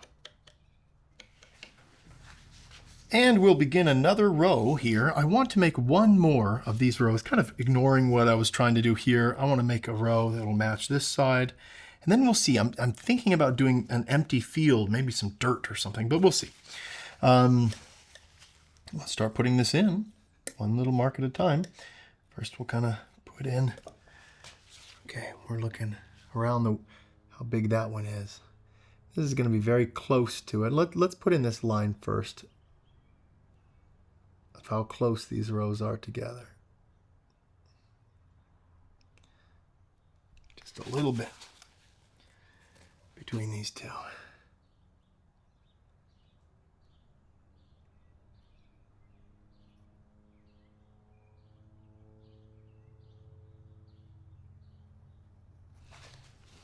Okay.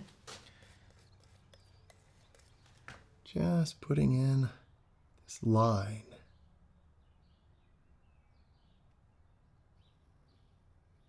Making that line pretty even if we can.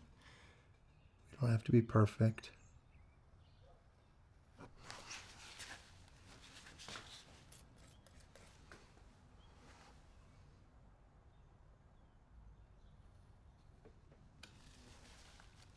It's looking pretty good. And maybe even coming out, yeah, like that. Put all this green paint down. A lot of it.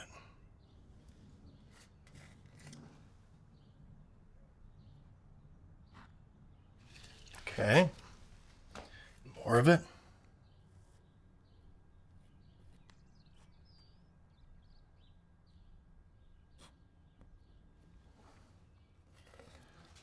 Love it, love it.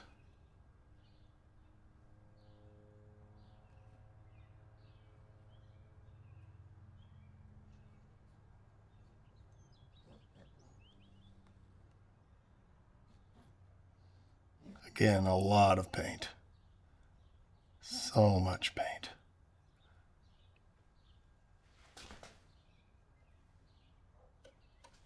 All right.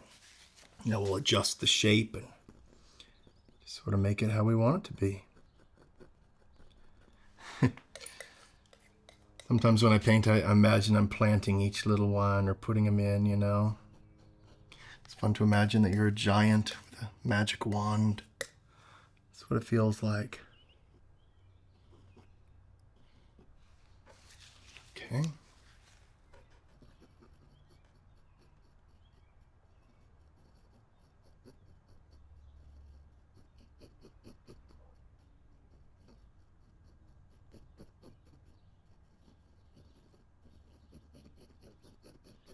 I needed this. As soon as I saw these rows, I was like, I need to focus on these.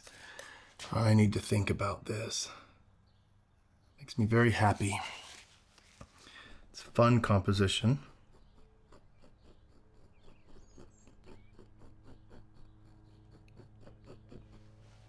I want this to feel innocent and joyful and abundant, but also fractured.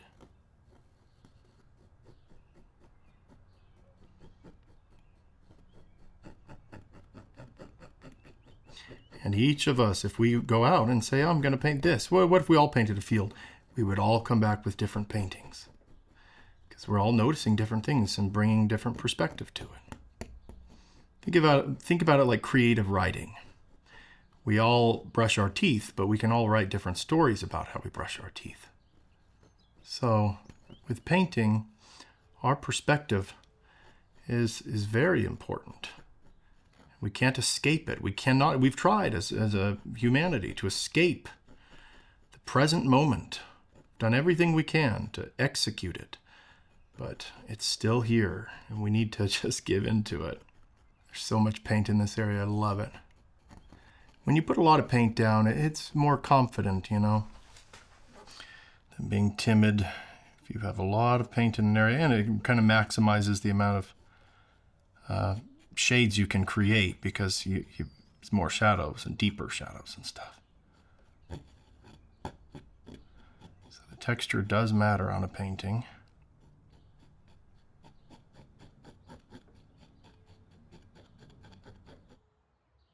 But I'd say the most important thing that I always try to consider is values.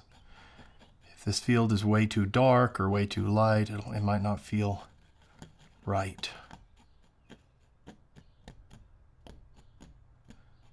But the shapes of things and the canvas texture, it's not as important. There needs to be an immediate kind of base of like, wow, I love those colors. There's some harmony, interesting composition.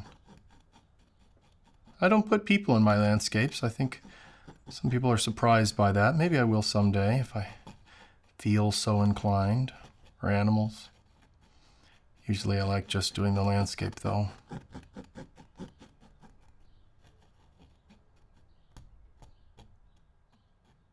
A lot of different textures through here. Little marks.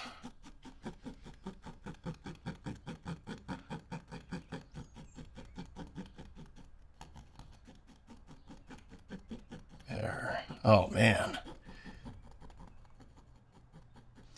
Seeing through it. Oh, so many little things are happening. Little accidents. I do like with this one, there's this feeling of a swooping feeling. I think I want to bring that into some of these other parts here. I want more paint. I want some more of this big swooping feeling. Maybe some more through here. Just really a lot more texture. Like the wind is blowing down the row. See, we can do things like this. We can have wind in paintings.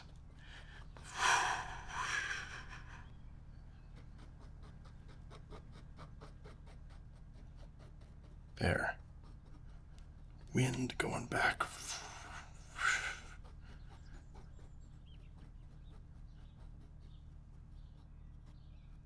It was, windy for me because we had the car window down. So let's communicate that windiness.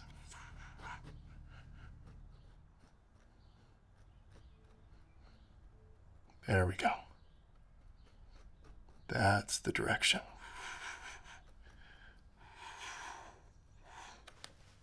And we'll do it to this one too, this idea of bigger, kind of going like that.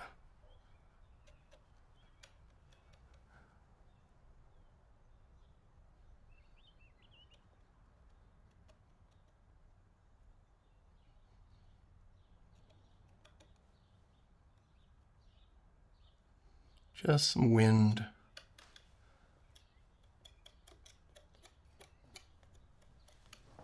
Now I'm going to take this brush and I'm going to go into our blue colors and our dark. I'm going to make a dark color. Add some yellow ochre to it though. Bring it up. It's not too dark. And I want to add a little bit more darkness through here at the base. And a few marks here and here, just because it's closer to us, we can start seeing those deeper tones. And then this, let's kind of start and do a line like this.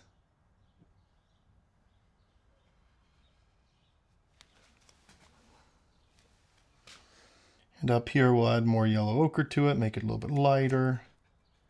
We'll do that again.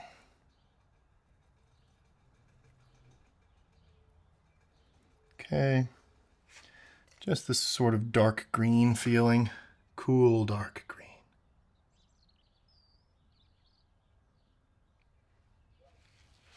And then I want to add some white. Bring it up and kind of make a fun blue, a fun sort of shadow blue, and then add this to it.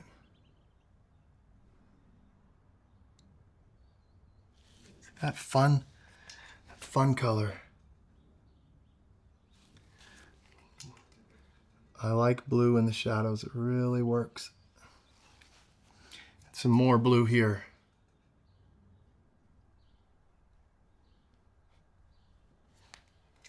Some more through here. Good. And on this side, some more blue.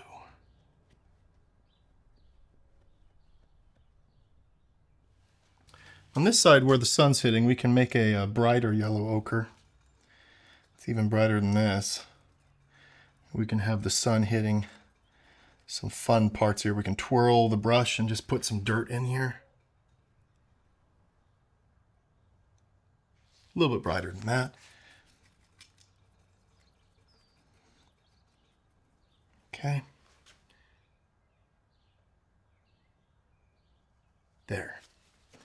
And some through here. Just a little bit. See where that sun's hitting. All right, we're going to experiment with this area. I've kind of sat back and thought, you know, I don't think I want to have this just green the whole way. I want to have another idea here. So what I want to do is have some dirt here. That's just plowed rows with no vegetation. With the sun coming off of it. And we already have the shadows for that all formed. But what we need is some brighter parts where the sun's hitting. But not too bright. But I do want to kind of show the shape of these mounds of dirt. So, for example, here we go. I'm going to kind of twirl my brush while I do this.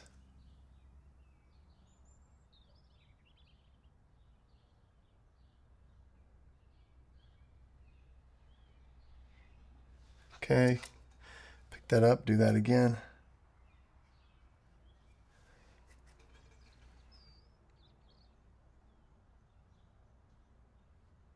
And we want this texture too. This raw texture.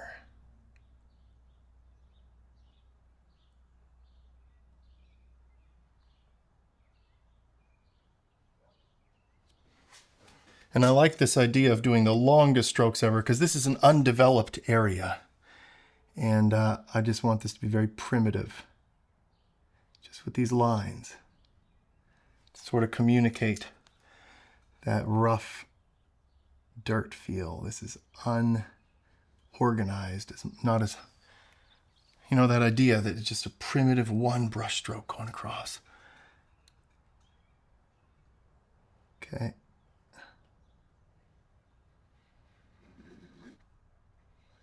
Good. And keeping that up, doing that again.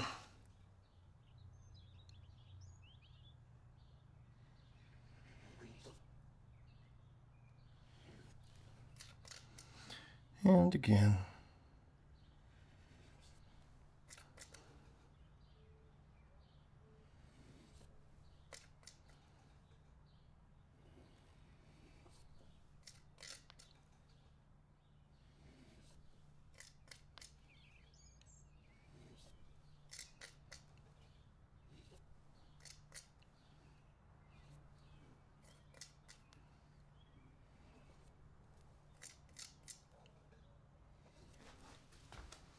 Hey, let's give this area some water. I'm going to cut that off right there. I want to have thin, some blue water just hanging out. Oh, I got that blue already. So I'll put this on my brush. Just this idea of water. Starting here, just the smallest little bits. Okay, coming closer. I'm pushing more. The water's growing more and more intense. More water, turning my brush the other way, and there. Okay, we need more towards us. I'll do this darker color. Darker watercolor. Okay.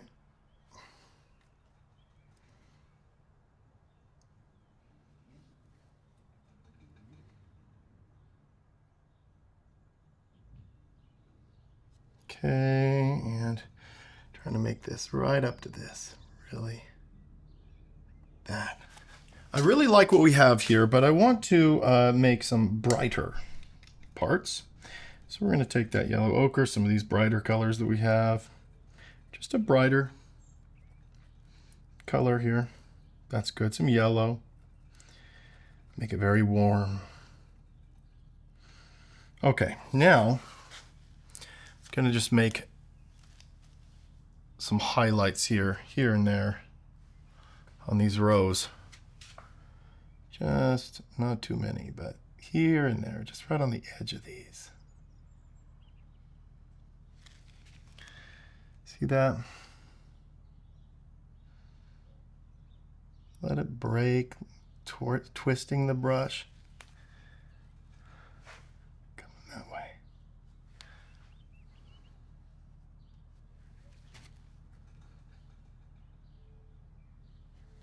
Okay. And here. Good. Where else can we use this? I think I want to define some of these tops by doing that. Kind of each row has a little highlight going back.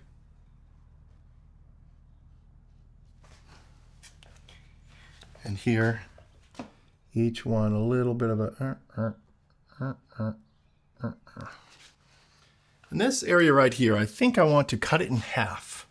Just with my brush, no paint. I just want to cut it in half. Okay.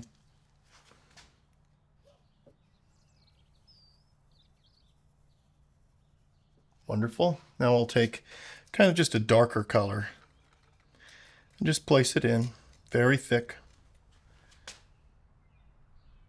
Not sure what this is. This is just for compositional reasons. Just to make this area feel a little bit better.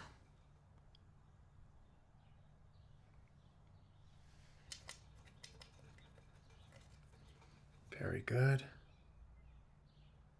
A lot of paint.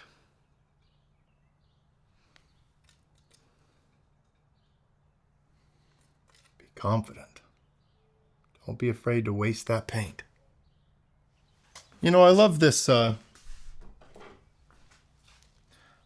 sky blue water so much. I'm going to add a little bit more over here. Just a touch. I don't want too much, but a little bit of the sky color.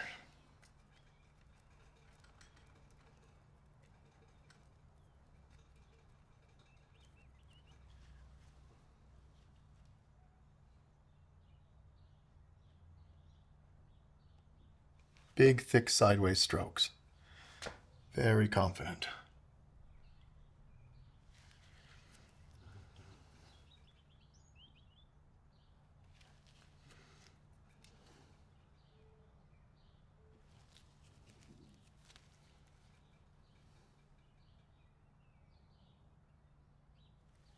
Great. I think that's doing a lot.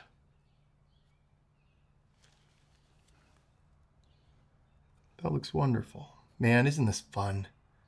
Just been having a blast this morning. But I think we're just about done.